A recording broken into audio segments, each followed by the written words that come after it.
The Pope is dead. Rim papasi vafot etdi. Papa Fransisning badani ochiq tobutda namoyish etildi.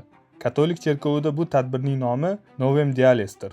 Papa o'lganidan keyin 9 kun davomida xalq shu shaklda u bilan vidolashadi. Badan ochiq yoki shishali tobutda namoyish etiladi. 9 kundan keyin esa katta janoza tashkil qilinadi. Janozaga dunyoning har tarafidan dunyo liderlari tashrif buyuradi. Xo'sh, undan keyin yangi papa qanday saylanadi? Vatikandagi eng unvonli kardinal dunyo bo'ylab barcha kardinallarni Rimga chaqiradi. Bu jarayon konklav deb ataladi. The conclave begins now.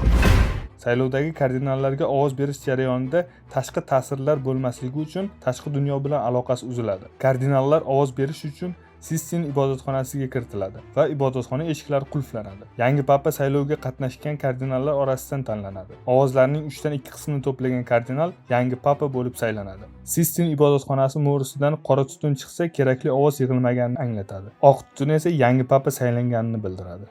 Ma'lumotlarga qaraganda hozirda papalik uchun 4 ta nomzod bor. Ular Peter Kodvo, Pietro Parolin, Luis Antonio va Fridolin Mbongo.